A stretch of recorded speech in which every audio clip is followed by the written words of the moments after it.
નમસ્કાર મિત્રો, દેશ અને દુનિયાના સુપરફાસ્ટ સમાચારમાં તમારું સ્વાગત છે। સૌથી મોટા સમાચાર સામે આવી રહ્યા છે કચ્છથી। કચ્છમાં 26 વર્ષીય મહિલા એએસઆઈની હત્યા કરવામાં આવી છે। કચ્છમાં એક મહિલા પોલીસકર્મીની હત્યા થઈ જતાં ચકચાર જવા પામી છે।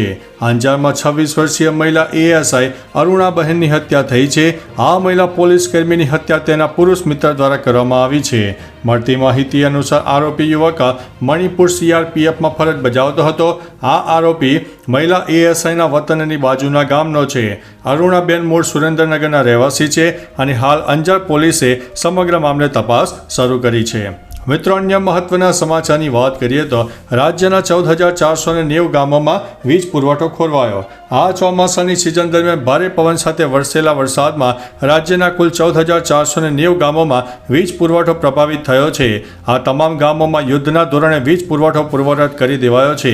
આ સાથે પ્રભાવિત થયેલા વિવિધ ફીડર, વીજ પોલ, ટ્રાન્સફોર્મર સેન્ટરને પણ તાત્કાલિક ધોરણે પૂર્વવત કરવામાં આવ્યા છે। મિત્રો, અન્ય મહત્વના સમાચારની વાત કરીએ તો કાર અને ટ્રક વચ્ચે અકસ્માત, 6 લોકોના થયા છે મોત।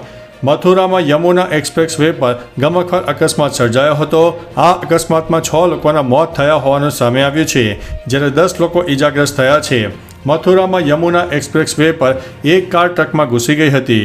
અકસ્માતો વિશે માહિતી આપતા એસએસપી શ્લોક કુમારે જણાવ્યું હતું કે એક ઇકો ટ્રક સાથે અથડાઈ હતી, જેના કારણે કારમાં સવાર 6 લોકોના મોત થયા છે અને 2 લોકો ગંભીર રીતે ઘાયલ થયા છે। મિત્રો, અન્ય મહત્વના સમાચારની વાત કરીએ તો સરદારનું અપમાન, અલ્પેશ કથિરિયાએ શું કહ્યું? રાજ ઠાકરે દ્વારા સરદાર પટેલ અને મોરારજી દેસાઈ વિરુદ્ધ કરવામાં આવેલા વિવાદાસ્પદ નિવેદનને કારણે પાટીદાર નેતા અલ્પેશ કથિરિયાની પ્રતિક્રિયા સામે આવી છે। અલ્પેશ કથિરિયાએ રાજ ઠાકરેને પોતાના નિવેદન બદલ માફી માંગવા માટે જણાવ્યું છે। અલ્પેશ કથિરિયાએ જણાવ્યું છે કે સરદાર સાહેબનું અપમાન એટલે રાષ્ટ્રનું અપમાન છે। આ ભારત માતાનું અપમાન છે। આ અપમાન ક્યારેય સાંખી લેવામાં નહીં આવે। મિત્રો, અન્ય મહત્વના સમાચારની વાત કરીએ તો પતરા ઉડાવતી આગાહી, વાવાઝોડા સાથે વરસાદ। આગામી 7 દિવસ સમગ્ર રાજ્યમાં સાર્વત્રિક હળવા મધ્યમ વરસાદની સંભાવના છે। આ સાથે ઉત્તર ગુજરાત અને સૌરાષ્ટ્રમાં અતિભારે વરસાદની આગાહી છે। ઉત્તર પૂર્વ રાજસ્થાન પર ડિપ્રેશન સક્રિય થયું છે, જે કારણે 40થી 50 કિલોમીટરની ઝડપે દરિયાકાંઠે પવન ફૂંકાશે। અમદાવાદ અને ગાંધીનગરમાં પણ હળવાથી મધ્યમ વરસાદ થશે, જ્યારે બનાસકાંઠા, પાટણ, કચ્છ, મોરબી અને જામનગરમાં પણ ઓરેન્જ એલર્ટ આપવામાં આવ્યું છે।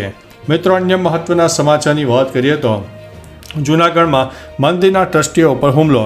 જૂનાગઢમાં ખ્વાજા ગરીબ નવાજ મસ્જિદના ટ્રસ્ટી પર હુમલો થયો હોય તેવા સમાચાર સામે આવ્યા છે। હજીભાઈ ઠેબાના નામના ટ્રસ્ટી પર હુમલો કરાયો છે। ઇમામને છૂટા કરાયની અદાવત રાખીને હુમલો કર્યો હોવાનું સામે આવ્યું છે। મસ્જિદના ટ્રસ્ટીને અનેક ભાગોમાં ઈજા થઈ છે। હુમલાખોરોમાં મુખ્ય આરોપી સલીમ ભુજમાં પોલીસ કર્મચારી હોવાનું સામે આવ્યું છે।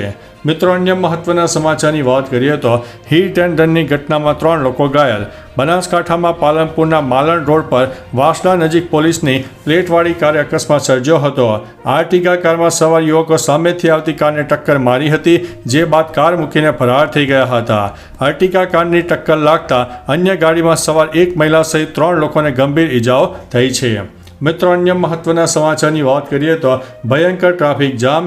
રાજકોટ ગોંડલ રોડના કોરાટ ચોક પર ટ્રાફિક જામ સર્જાતા વાહન ચાલકોને ભારે હાલાકીનો સામનો કરવો પડ્યો છે। આખો રસ્તો ચોકઅપ થઈ જતાં લોકોને મુશ્કેલી વેઠવાનો વારો આવ્યો છે। આ ટ્રાફિક જામમાં એક ઇમરજન્સી આઈસીયુ એમ્બ્યુલન્સ પણ ફસાઈ ગઈ હતી, જેને 30 મિનિટ સુધી ટ્રાફિક જામનો સામનો કરવો પડ્યો હતો। ટ્રાફિક જામના દ્રશ્ય સામે પોલીસ, ટીઆરબી કે જીઆરડીના કોઈ જવાને કે અધિકારીઓ જોવા મળ્યા નહોતા। મિત્રો, અન્ય મહત્વના સમાચારની વાત કરીએ તો બ્રહ્મોસ હુમલાથી પાકિસ્તાન ગભરાયો। ભારતીય લશ્કરી ઓપરેશન સિંદૂર દરમિયાન બ્રહ્મોસ મિસાઇલથી હુમલાથી પાકિસ્તાની વાયુસેનાના રહીમ યાર ખાન એરબેઝને ભારે નુકસાન થયું હતું। આ રનવેનું અત્યાર સુધીમાં સમારકામ કરવામાં આવ્યું નથી। ભારતીય લશ્કરી કાર્યવાહી પછી પાકિસ્તાને 5 ઓગસ્ટ સુધી આ રનવેનું સંચાલન બંધ કરી દીધું છે। જણાવી દઈએ કે રહીમ યાર ખાન ભારતની રાજસ્થાન સરહદ નજીક બહાવલપુરથી લગભગ 230 કિલોમીટર દક્ષિણમાં આવેલું છે। મિત્રો, અન્ય મહત્વના સમાચારની વાત કરીએ તો સન ઓફ સરદાર 2ની રિલીઝ ડેટ લંબાવાઈ છે।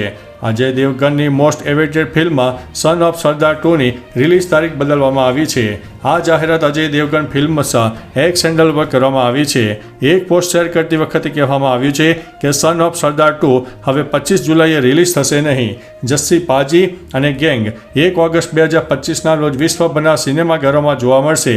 એટલે કે આ ફિલ્મ હવે આવતા મહિને રિલીઝ થશે.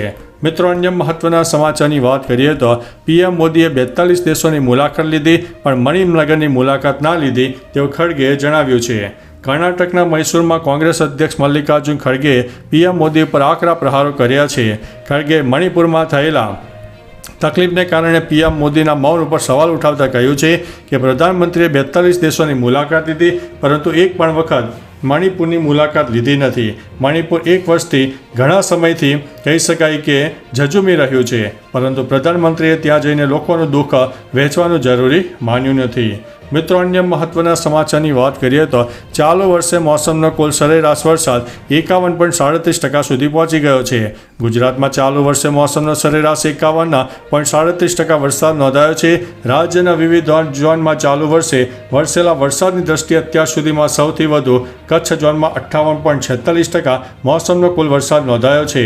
આ ઉપરાંત દક્ષિણ ગુજરાતના ઝોનમાં 55.29%, પૂર્વ મધ્ય ઝોનમાં 49.50%, સૌરાષ્ટ્ર ઝોનમાં 49.38%, જ્યારે સૌથી ઓછો ઉત્તર ગુજરાત ઝોનમાં 49% વરસાદ નોંધાયો છે. મિત્રો, અન્ય મહત્વના સમાચારની વાત કરીએ તો સરદારનું અપમાન, ઈસુદાન લાલ ગુમ. રાજ ઠાકરે સરદાર પટેલનું અપમાન કર્યું છે. આવામાં ગુજરાતના ઘણા નેતા તેમની નિંદા કરે છે. આપ નેતા ઈસુદાન ગઢવીએ જણાવ્યું છે કે અત્યાર સુધી રાજ ઠાકરે ગુજરાતીઓનું અપમાન કરતા હતા પરંતુ હવે તેમણે સરદાર પટેલનું અપમાન કરીને તમામ હદો વટાવી દીધી છે. મને આશ્ચર્ય થાય છે કે મહારાષ્ટ્રની ભાજપ સરકાર અને ગુજરાતના મુખ્યમંત્રી હજુ પણ તેમને કેમ ચૂપ કરી શકતા નથી. મિત્રો, અન્ય મહત્વના સમાચારની વાત કરીએ તો વડોદરામાં નકલી દારૂ વેચતો ઝડપાયો. વડોદરા શહેરમાં બ્રાન્ડેના નામે નકલી દારૂ વેચાતો ભેજા બાદ ઝડપાયો છે. વડોદરા પોલીસે અઝીમ મેમણ નકલી દારૂ વેચવા બદલ ધરપકડ કરી છે. આરોપી અઝીમ મેમણ દમણથી સસ્તી બ્રાન્ડનો દારૂ લાવીને બ્રાન્ડેડ દારૂની ખાલી બોટલમાં ભરીને વેચતો હોવાની માહિતી સામે આવી છે. મિત્રો, અન્ય મહત્વના સમાચારની વાત કરીએ તો વિધિ કરવાના બહાને દાગીનાની ઠગાઈ.